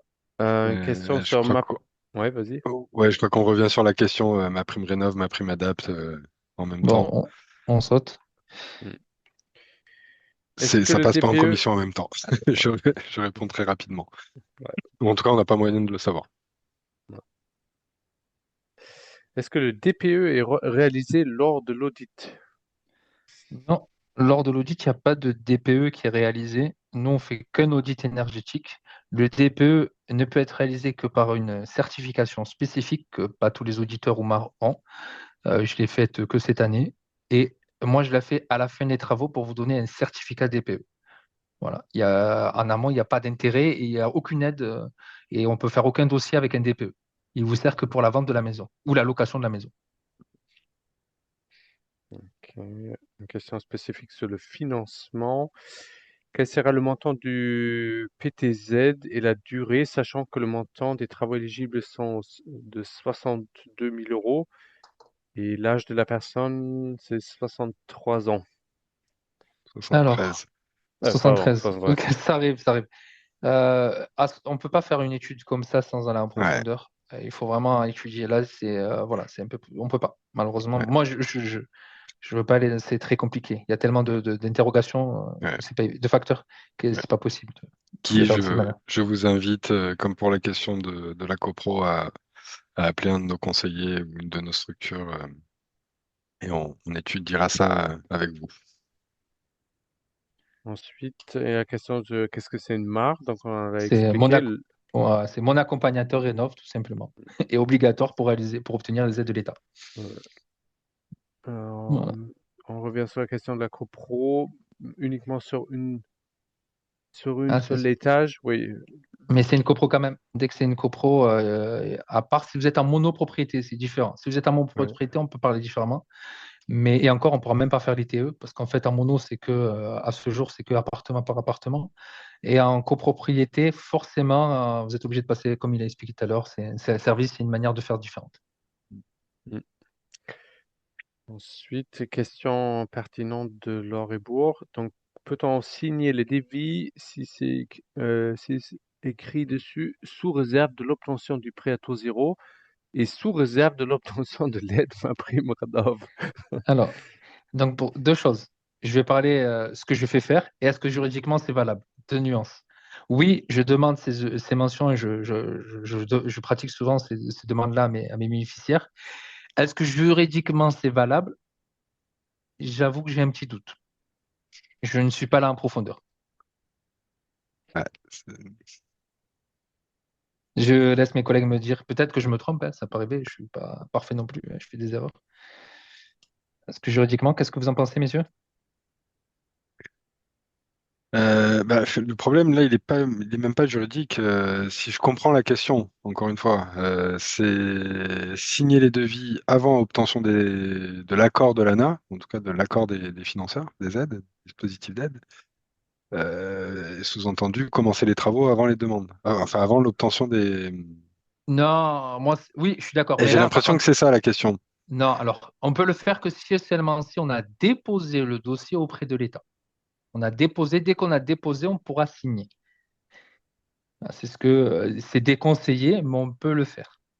Oui, du coup, de signer avec ces mentions-là pour pouvoir C'est se ça. rétracter À, si les aides sont pas accordées. Ouais, à- j'avoue, ça a creusé. À Je suis- quoi ça sert? Je t'explique pourquoi j'ai souvent ces problèmes-là. C'est qu'en fait, il y a certains artisans qui vont augmenter les prix. C'est souvent avril, septembre et certains moments, ils vont augmenter certains prix. Donc, ils demandent à certains clients de signer. Après, des fois, c'est juste un stratagème, c'est juste une stratégie. Donc là, je dis aux clients, attention, ça peut être une stratégie, on en discute. Mais si ce n'est pas une stratégie, oui, oui, on peut demander, oui, oui, on peut le faire un peu de cette manière-là. C'est pour bloquer un prix. Ouais, bien sûr. Et en plus, vu les délais, oui, c'est sûr que si les délais sont plusieurs mois. C'est ça, surtout en menuiserie. Donc, des fois, on bloque un peu. Voilà. Mm, mm, mm. Même question, est-ce qu'on pourrait commencer les travaux dès l'envoi du dossier par le MAR? Le temps qu'il n'y a pas eu de retour de la part de l'ANA, de MaPrimeRénov', vous n'êtes pas à l'abri des éventuels changements. Excusez-moi, tu as dit, pardon, je n'ai pas entendu. Ouais, en fait, c'est par rapport au. Est-ce qu'il suffit que le MAR envoie le dossier et ensuite le particulier peut tout de suite commencer les travaux? Alors, Oh, je vous raconte une très mauvaise expérience. Le 30 septembre, j'ai une bénéficiaire qui m'appelle. Le 29 septembre, un dimanche. Elle me dit, donc je lui dis, qu'est-ce qui se passe dans votre dossier? Donc, par le biais d'un autre collègue qu'on connaît, elle m'envoie, elle m'appelle, elle me dit, Monsieur Berma, j'ai un problème. Mon accompagnateur Anov, qui est depuis le début, m'a dit de commencer les travaux. Et on fait une analyse, on analyse ensemble. Et en fait, ben, il n'avait pas posé son dossier, il n'avait rien fait. Il avait strictement rien fait. Il avait juste fait un audit énergétique. Donc, on appelle Lana le lendemain. Lana me dit, écoutez, Monsieur Berama, j'espère qu'elle n'a pas commencé les travaux. Si elle n'a pas commencé les travaux, pas de souci, on peut poser le dossier. Donc, on a posé le dossier. Pourquoi on a dû poser le dossier le 30 septembre? Parce que l'audit énergétique daté d'avant le 1er avril, on a dû le poser à la dernière seconde. Donc, avec l'ANA, on s'est mis d'accord. On a posé tout le dossier à la dernière seconde sans qu'il soit conforme. Et pendant les 2 mois, et après, l'ANA m'a dit, Monsieur Berama, vous avez 1 mois pour corriger ça. Donc et c'est eux qui m'ont donné l'autorisation. Et pendant 1 mois, on a alerté tous les installateurs et tout pour faire le correctif. Voilà. Par contre, donc aujourd'hui, il faut bien vérifier que le dossier a été déposé. Il faut bien vérifier auprès de, pas l'ANA, mais de votre compte, parce que certains peuvent utiliser votre compte et vous n'êtes pas au courant. Donc, il faut bien vérifier que vous avez un compte et qu'il a été déposé. Ou bien que vous avez reçu quelque chose dans votre email comme quoi il a été déposé. Voilà, voilà. mm, Bon, mm, sinon, on peut se retrouver avec des grosses problématiques. Et je vous ouais. assure qu'elle m'a appelé Et là, je vous assure qu'elle est hyper heureuse parce que elle est en train de faire ses travaux et elle a le droit aux aides. Le 9 septembre, elle s'est dit, j'ai pas d'aide. Mm, Et elle, mm, c'est une très modeste. Donc, on devait être autour des 42 ou 43 000 euros d'aide. mm, mm, Vous imaginez l'ascenseur émotionnel, hein, le 29 quand elle m'appelle. ouais, ouais. Je crois que c'est ça, dimanche 29 décembre, septembre, je ne me trompe pas, non? Ok. Non, c'est une aparté, je vous laisse continuer, hein. Mais, Mm. ouais, Ensuite, c'est bien ça, 19-29, je ne me suis pas trompé. J'ai vérifié la date. il y a un projet de rénovation énergétique et non énergétique. Comment ça marche, les débits pré-bancaires, demande d'aide, etc. Bon, comme on l'a expliqué, hein, donc soit vous êtes dans un premier temps avec France Rénov', on vous prépare un peu, vous aide un peu de préparer le projet, et ensuite suivi par un MAR. Ben, ça concerne que la partie énergétique. Pour vous expliquer la grosse problématique, ça m'est déjà arrivé où il y a des devis à l'ensemble. Il a mis du placo en plus, etc. Le problème, il faut savoir que même si moi je comprends votre devis, quand je vais l'envoyer à l'ANA ou à n'importe qui pour l'étudier, parce que ce qu'on a oublié de dire depuis tout à l'heure, mais on en reparlera, attention, si la personne ne comprend pas votre dossier, vous prenez 1, 2, 3 mois dans la vue. Et je peux vous l'assurer que ça va aller, ça peut être très très long, voire complètement arrêter le projet. C'est un peu ce qui m'arrive, là, ils ont du mal à comprendre certains devis. Donc le devis doit être le plus clair et le plus concis possible. Pas concis, plutôt le plus clair. Rempli, c'est pas un problème, mais le plus clair possible. Donc j'évite d'intégrer les travaux non énergétiques ou non éduits. On les sépare, on les meilleurs. On n'a pas le droit d'être sur ça, etc., etc. Voilà. J'espère avoir été clair sur ça. Mm, mm. Et je suis sûr que c'est très, très, très long. Là, j'en ai un. C'est... Parce qu'en fait, ce que j'ai oublié de vous dire, peut-être ils n'ont pas parlé de la maison de l'énergie et la LEC.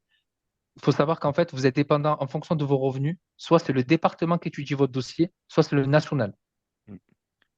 Et même entre départements, ils ont des manières de penser différentes avec le national. Donc, en fonction de vos revenus, j'ai une manière différente de faire un devis de la manière dont on va poser le dossier. C'est assez compliqué parfois. Donc, Mm. et en fonction des départements, pareil. Maintenant que ça fait plus d'1 an que je fais, je connais je connais tout le monde. Je connais à peu près tout le monde comment pense, les départements. Néanmoins, des fois, ça peut être dur. Pas dans les départements, mais national, ça peut être très, très dur. Mm. Voilà. Pas les mêmes personnes, tout à fait. Ah, voilà, Mm, en mm, national, c'est des humains, mais moins techniques que dans le départemental. Et dans le national, ils vous répondent jamais par email ni par téléphone. mm, Vous n'avez mm, personne. Je mm, montre un exemple concret. Vous allez avoir, j'envoie un dossier avec, j'envoie un dossier avec, il y a peut-être une problématique dedans. Elle va vous dire, il y a une problématique. Mais laquelle, madame ou monsieur? Ils ne vous disent pas laquelle. Vous devez vous chercher pourquoi il a trouvé une faute. mm, mm. Et je vous Ouais, assure que des fois, c'est long, hein, c'est dur. ouais, ouais, ouais. Waouh, j'ai trouvé, des fois, c'était moi qui m'étais trompé. J'ai fait, ah, punaise, mais Mm. ah, si on Ouais, vous l'explique pas, ouais, ah, sans j'ai mis un, précision, ouais, ouais, c'est ah, sûr. et là, ben, on perd tout le monde 1 mois et demi dans la vue, quoi. C'est Mm, parti, hein. mm, mm. Voilà, voilà. Continuons. Ok, vu l'heure, je survole quand même un peu. Donc, aux participants qui nous ont posé des questions, de toute façon, les questions spécifiques, etc., vous pouvez toujours nous poser des questions aussi en direct. Il y a une petite question technique. Si l'entreprise ne travaille pas conformément au DTU, son assurance ne couvrira pas les dommages. Petit Voilà, donc ça, ajout. ouais, c'est important. Donc, c'est pour ça que voilà, je demande qu'ils respectent. C'est pour ça que, voilà, ce que je disais, c'est que vous pouvez aussi être accompagné par un maître d'œuvre. C'est-à-dire que moi, je suis assistant maîtrise d'ouvrage pour vous, mais vous pouvez être aussi par un maître d'œuvre que lui, normalement, doit censé connaître les règles et les faire appliquer. Donc, techniquement, c'est plus intéressant parfois d'être accompagné par un maître d'œuvre. Et vous pouvez être financé par l'ANA pour être accompagné des maîtres d'œuvre. Jusqu'à 80-90% de financement. Quoi, c'est de 60 à 90% de financement. Mm, mm, Donc, c'est peut être pas mal d'être accompagné de maître d'œuvre. Certes, c'est un couple complémentaire. Et encore, des fois, c'est équivalent, voire même moins cher. Ça m'arrivait sur certains dossiers avec un maître d'œuvre, on était moins cher que quand le client le faisait seul à seul. Pourquoi? Parce qu'un maître d'œuvre allait choisir ses entreprises. Il les connaît, donc il va les travailler le devis. Tandis que forcément, les autres, ben non, ils ne vous connaissent pas. Ils vous font un devis, chacun son dossier. Ils ne connaissent pas aussi la manière dont on va être agencé les travaux. Donc, ça fait perdre du temps, etc. Donc, ils chiffrent. Alors qu'un maître d'œuvre, il a cette facilité-là. mm, mm, mm, Voilà. Et donc c'est pour ça que je reviens sur l'assurance, c'est important, important, important, important. mm, mm, mm. Ok. Il y a une question sur le territoire zéro exclusion énergétique. Antoine, tu as peut-être plus d'infos que moi? Ouais, je l'ai vu passer, je ne la retrouve pas. Moi non plus. Euh, Ça, Ah c'est une oui, si, question je viens de signer le programme territoire zéro exclusion énergétique. En quoi cela peut-il faire avancer les demandes ou les recharges de devis? Est-ce un MAR? Alors non, c'est pas un MAR. Et en quoi cela peut-il faire avancer les demandes ou les recherches de devis? Alors, recherche de devis, je suis pas sûr que ça vous aide. Euh, Et en termes de faire avancer les demandes non plus, ça vous aidera pas plus. On en a parlé, hein, des délais d'instruction. Euh, C'est un programme supplémentaire pour sortir de la précarité énergétique, donc programme destiné au 4e arrondissement de Marseille. Honnêtement, difficile de vous répondre, à part vous dire que sur ces questions très précises de faire avancer les recherches de devis ou les demandes d'aide, ça ça fera pas bouger grand-chose de plus. Et à Saint-Marc, pour moi, non, c'est pas un, c'est un programme à part entière. Mm, ok. Je continue, je survole. Alors, il y a une petite précision sur la monopropriété. Donc, donc je voilà. Donc, par rapport aux monopropriétés, donc la question, en fait, c'est le raisonnement des projets de rénovation, ça se fait vraiment par appartement en monopropriété. Donc, Exactement. J'en fais une actuellement. On fait 3 appartements, 3 pensées différentes, 3 manières d'instruire différentes. On les a posées en même temps, mais hmm, voilà. Donc, dommage pour la prise en compte de l'intégralité du bâtiment, mais là, c'est là, vraiment. je suis d'accord, mais en ce moment, j'ai pas d'autre solution en Hmm, monopropriété. hmm, hmm. Mm. C'est, c'est dommage. Ouais. Il y a un peu la même question de Laure Rebourg plus tard. Ma copro comprend ma maison et celle de mon voisin. Les maisons sont en division. Le terrain autour des maisons constitue les parties communes. Mon maire m'a indiqué que je pouvais prétendre aux aides MaPrimeRénov et Provence Éco-Rénov. Est-ce une erreur? Dois-je le recontacter? C'est Euh, très, je peux répondre ou pas? Oui, oui, bien sûr. Ah, c'est très simple. Le MAR, il faut qu'il contacte l'ANA. Moi, je Ouais, contacte l'ANA quand c'est des problématiques comme ça et on se met d'accord avec moi. S'il me le valide, on me pose. Et je dis à la bénéficiaire qu'on prend des risques, on va le déposer. J'ai le mail de l'ANA qui me l'autorise. Maintenant, on ne sait pas ce qui peut arriver sur le chemin, mais on peut essayer. Et c'est comme ça que je partirai. Mais je vous Et, préviens avant, je ne vous dis pas, ouais, c'est super génial, ça va marcher.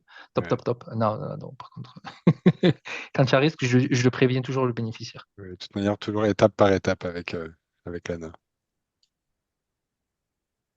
Il y a une, Euh, oui. Il y avait une question, en fonction de quoi le dossier est-il traité au national ou au départemental? Mm. Alors, c'est en fonction des revenus.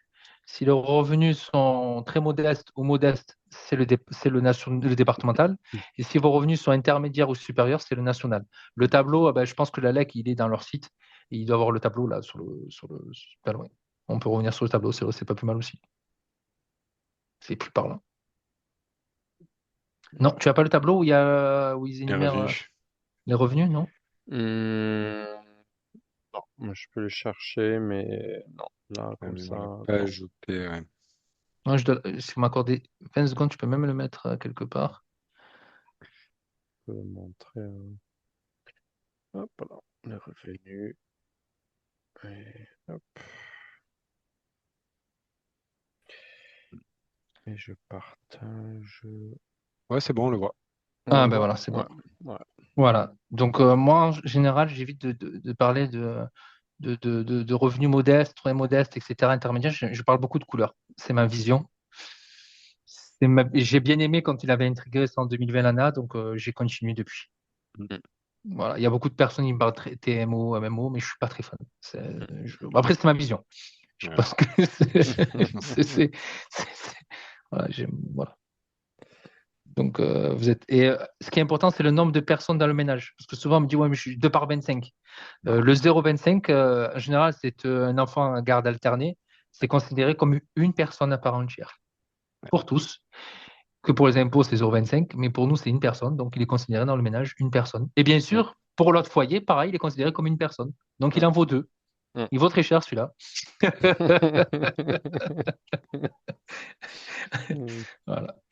Là, parce que j'ai eu ce cas-là. En fait, alors c'est la mère et le père, ils m'ont contacté pour un dossier.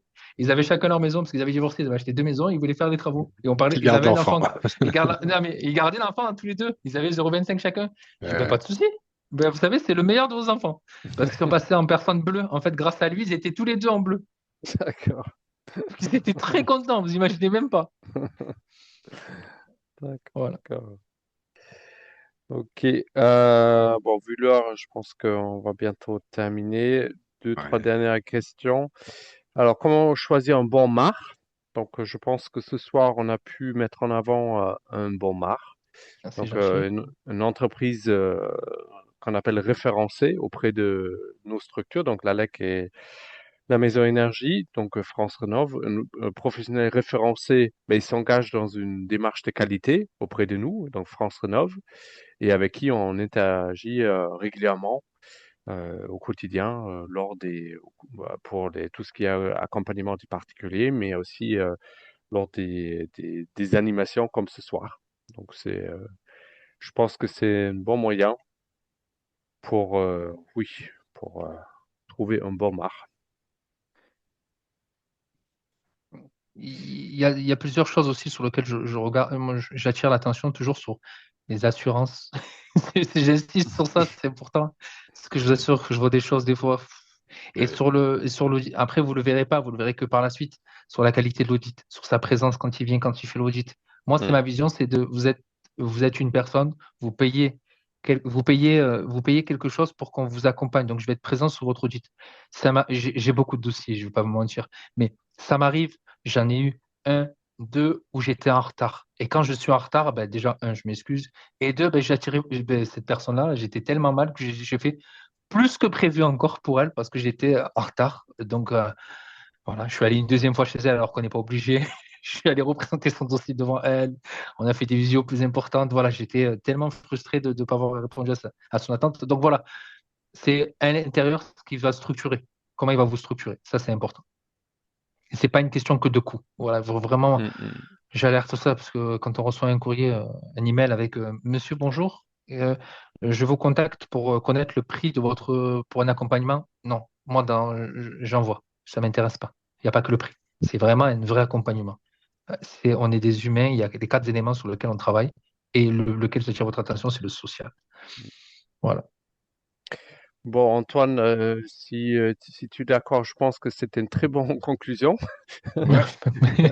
Clairement. Et vu l'heure et vu qu'on a aussi notre Ouais. vie qui nous attend Ouais. après le Désolé travail. pour les dernières questions, mais encore Ouais, une fois, voilà, vous le savez maintenant, on est disponible. Chaque projet est de fait différent, donc voilà, pour un petit peu de personnalisation, n'hésitez pas à nous appeler. d'accord. Donc je propose qu'on s'arrête maintenant. Donc merci Merci. beaucoup, Merci. Boumedienne. Et donc pour les participants, ben, vous recevez donc demain euh, le, la, la présentation est en PDF et le webinaire sera sur notre chaîne YouTube. Et voilà. Et je vous souhaite toutes et tous une bonne soirée. Ouais. Excellente soirée à tous. À bientôt. Encore Merci. merci, Boumedienne. Ok. Bonne soirée, messieurs. Merci, au revoir. Au revoir, bonne soirée, au revoir.